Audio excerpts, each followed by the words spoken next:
Shalom, muito boa noite a todos vocês. É um prazer saudá-los nesse momento. Quero agradecer a oportunidade concedida pelo céu para hoje poder me dirigir a vocês com um tema tão importante como este, Torá oral, uma perigosa miragem no deserto da restauração. Nós vamos analisar como os rabinos criaram formas para manter o povo afastado da revelação e como eles geraram leis, mandamentos, estatutos e depois puseram o Eterno para assinar embaixo destas leis, dessas ordenanças.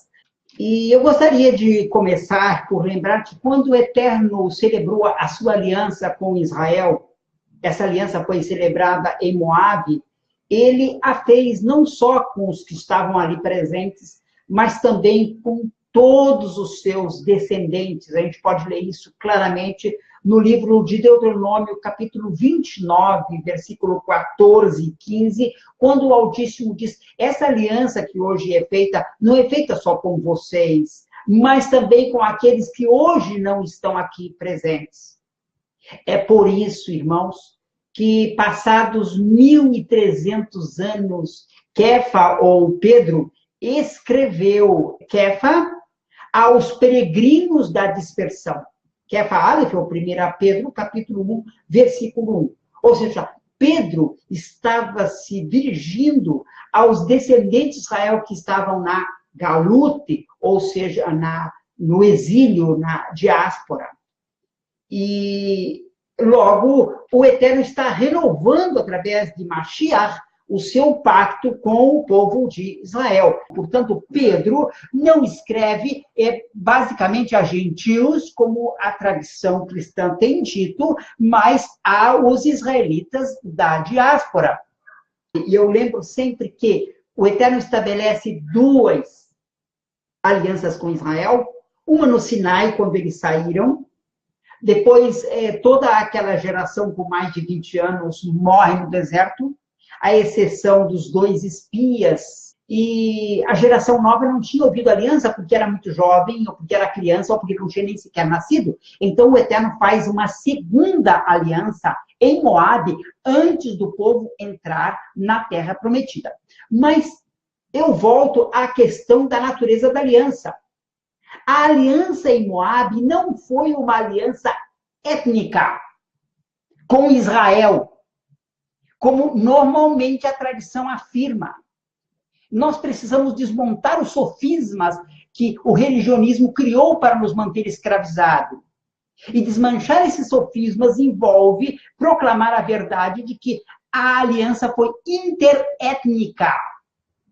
Ela não só foi feita com as futuras gerações, como nós vemos no versículo 14 e 15 do capítulo 29, mas ela também foi feita com os israelitas, com os seus estrangeiros, ou seja, com todos os não-judeus ou não-israelitas que acompanhavam a multidão de Israel ao sair do Egito, mas também com seus evedim, ou seja, com seus escravos de qualquer nacionalidade.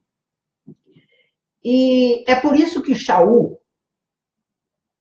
que é um emissário do pacto renovado, ele renova as condições do pacto quando ele diz aos crentes de Éfeso, portanto, não sois mais estrangeiros, pelo contrário, sois concidadãos dos santos e membros da família de Elohim. E aí ele proclama, pelo que vocês agora não são mais estrangeiros.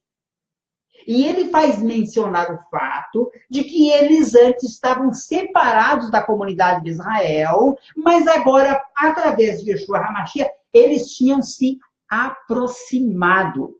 Pois bem, eu gostaria de lembrar aos meus irmãos que nós, que estamos envolvidos na obra da restauração, precisamos estar prontos sempre a desmontar as bombas do engano que foram armados ao longo desses 1.700 anos de separação. entre o chamado cristianismo e o chamado judaísmo. Por quê? Porque uma das coisas que mais nós escutamos, que é um sofisma, é de que Shaul ou Paulo escreveu as suas epístolas aos gentios. E nós ouvimos isso repetidamente.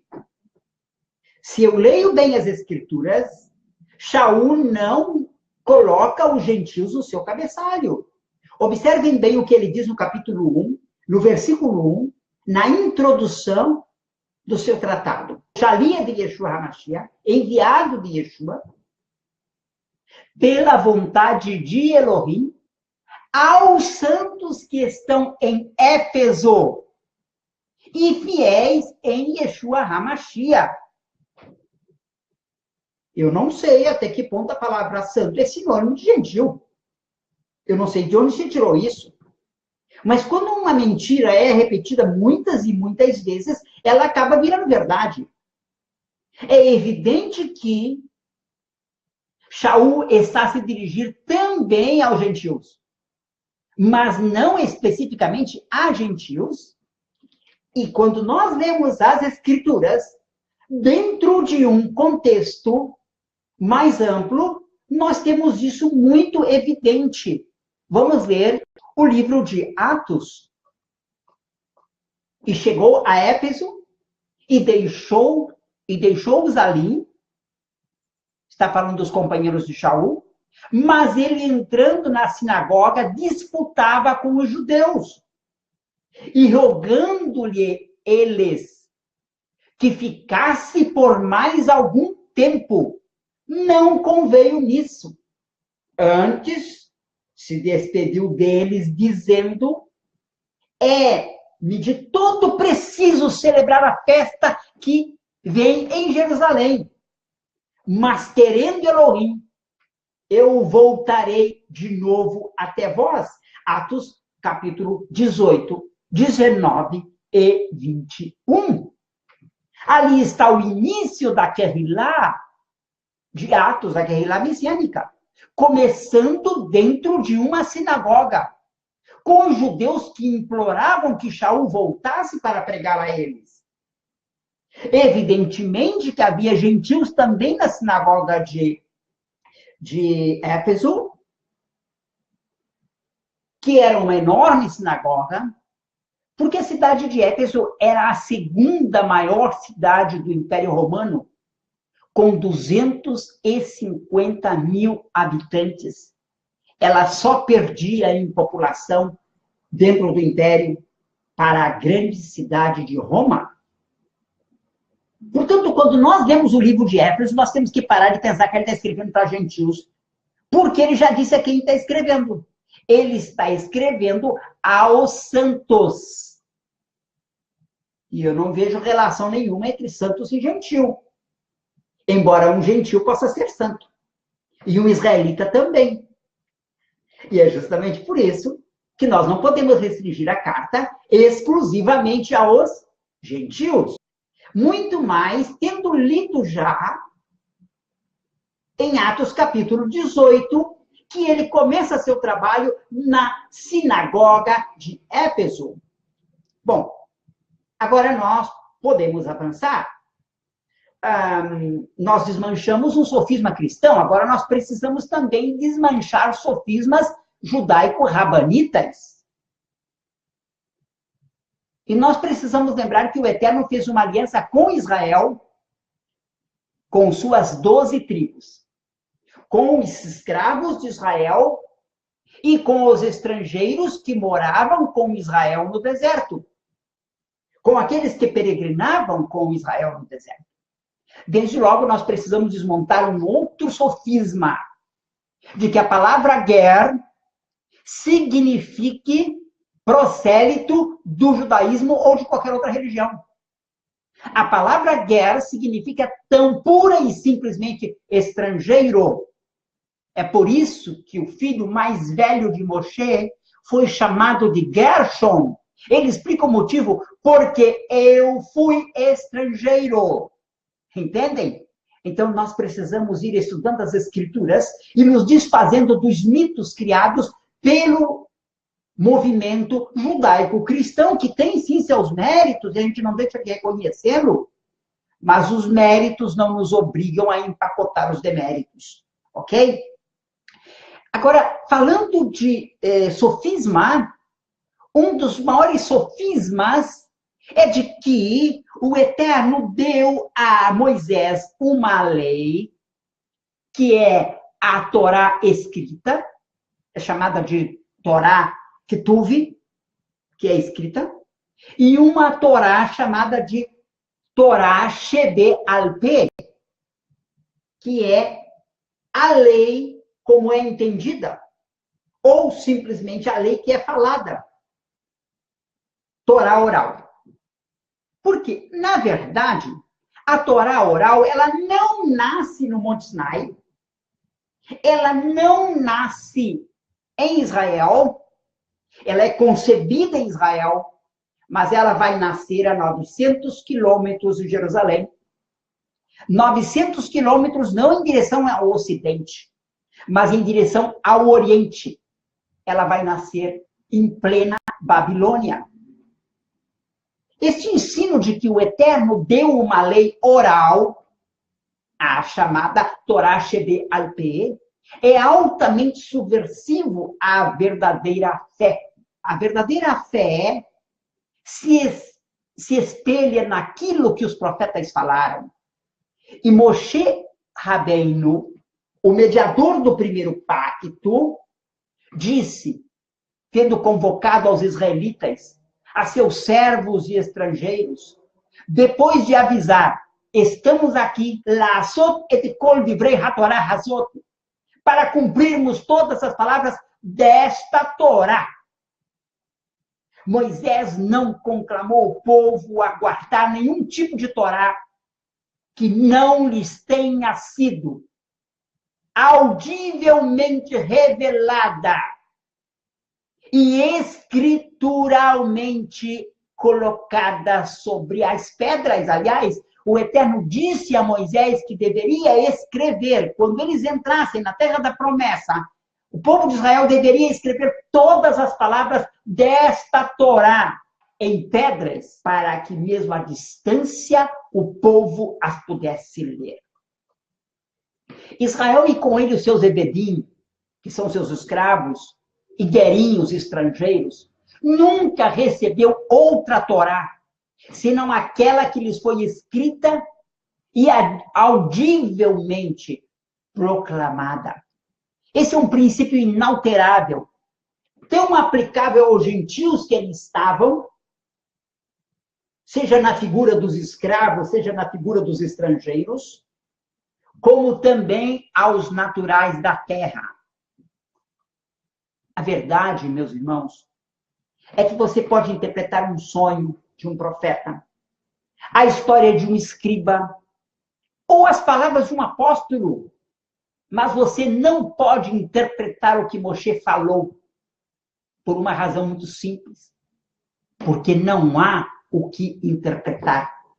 Seus escritos não contêm enigmas ocultos, nem histórias escondidas através de letras. Tudo isso são contos de carochinha. O próprio Eterno fala que ele comunicou a verdade clara a Moshe.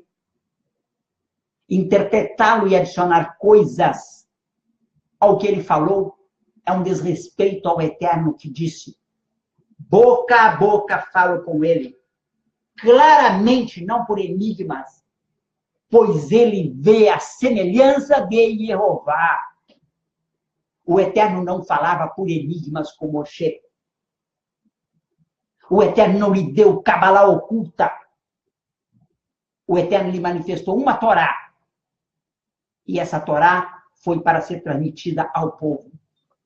Logo, o Altíssimo não deu a Moshe um segredo guardado a 7 capas e transferido a um suposto grupo de iluminatis judeus, como apregou os cabalistas, que, aliás, dizem que eles têm o segredo dos segredos. Não.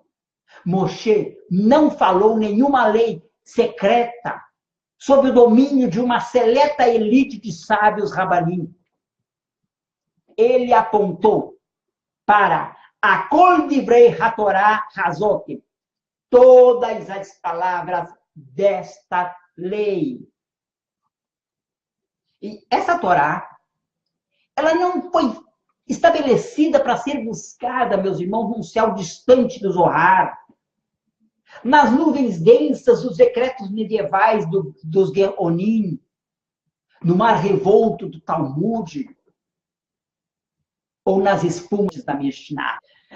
Dito isso, eu quero voltar para dizer que a aliança foi transmitida numa linguagem simples, que está ao alcance de todos e que permite o entendimento de todos, sem a necessidade de morosas e confusas interpretações. Ok, vamos à palavra?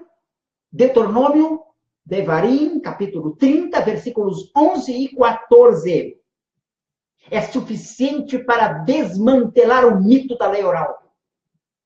Porque este mandamento, que hoje te ordeno, não te é encoberto, e tampouco está longe de ti. O que não acontece com o mandamento? Ele não está longe de ti, de você, a quem eu estou falando nesse momento. Você que me escuta e me assiste, o mandamento não está longe de você. De maneira que você não precisa nem de mim para entender o mandamento, porque ele não está longe de você. Você só precisa de mim para ouvir esse texto agora. Não está nos céus. Para dizeres quem subirá aos céus, para que nos traga, ou nos faça subir, para que o cumpramos.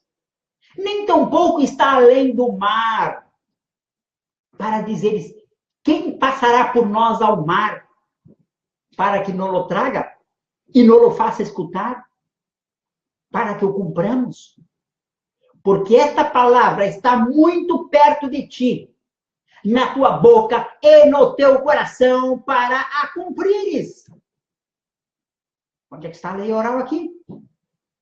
Ela não existe. Ela não existe para Moisés. Ela não existe para os profetas. E ela não existia para Yeshua. Assim, é essa Torá ligada aos israelitas e estrangeiros que viviam com o povo de Israel no deserto, que hoje está traduzida em 434 línguas, que é a nossa única referência na Teshuvá. Para aqueles que estão acompanhando a palavra Teshuvá por primeira vez, Teshuvá significa retorno, volta para o Altíssimo. E o Eterno deu uma ordem específica, através de Moshe Rabbeinu, de Moisés, nosso professor. Não acrescentareis palavra alguma ao que vos mando, nem diminuireis dela, para que guardeis os mandamentos de Jeová, vosso Elohim, que eu vos mando. Portanto, o Eterno não só não deu uma lei oral para o povo, como lhe ordenou guardar Vesot Divrei HaTorah, todas as palavras dessa Torá, mas mais do que isso, ele proibiu que se acrescente palavras a essa Torá. Ignorar isso, irmãos, é trocar o caminho seguro da palavra pelo atalho perigoso da interpretação. É deixar a luz para caminhar sob os lampejos das faíscas. Desviar-nos para a esquerda da apostasia cristã ou para a direita do legalismo rabínico são uma e a mesma coisa. É trocar 6 pela meia dúzia. E nos distanciariam da verdade com a mesma intensidade. E há uma advertência severa na palavra para que nós não façamos isso. Uma advertência dada a Israel e que não foi seguida, e por isso resultou em 2 diásporas. Se é que não vai resultar em outra. Eis que todos vós, que acendeis fogo e vos cingis com faíscas, andais entre as labaredas do vosso próprio fogo, e entre as faíscas que vós acendestes. Isto vos sobrevirá de minha mão, e em tormentos jazereis. Criar mandamentos e depois atribuir ao Altíssimo o crédito dessas invenções é uma forma de abodzará, de idolatria, uma maneira de um homem se colocar no lugar de Elohim, de se alçar sobre seus irmãos. O imenso sofrimento do nosso povo, e digo do nosso povo porque eu sou israelita. O imenso sofrimento do nosso povo, tanto judaico como efraimita, entre as nações, sofrimento cuja lembrança tanto nos entristece e por vezes nos enche de lágrimas, não é o resultado de terem dito: a lei do Eterno é perfeita e refrigera a alma. Terlim, Salmos 19, versículo 7. Mas de a negar, atraindo a maldição, como está escrito: maldito aquele que não confirmar as palavras desta lei, não as cumprindo, e todo o povo dirá amém. Amados, a maior causa de maldição do nosso povo Israel e dos nossos irmãos judeus não está no fato de se apegarem à Torá, mas, ao contrário, de alterarem a Torá e de não se apegarem à sua palavra. Assim, a subtração, o acréscimo ou a anulação da Torá são frutos daninhos de uma mesma árvore. É uma violação direta do Shema, do escuta, que não é apenas a confissão de que o Eterno é um, mas que o devemos escutar em tudo. O que estas palavras que ele ordena deve estar em nosso coração. É Deuteronômio, capítulo 6, versículos 4 até o 6, o Shema e o Ve'ahavta. Por isso, nós não precisamos, irmãos, de nenhuma Torá oral, de uma interpretação feita por outros, o que é um legado humano e um insulto ao Criador. O Eterno é claro, porque esta palavra está muito perto de ti, na tua boca e no teu coração, para a cumprires. Que nós não nos desviemos da Torá escrita para a Torá oral. Que não nos desviemos da verdade para o mito. O Eterno abençoe a todos vocês. Obrigado por terem me acompanhado.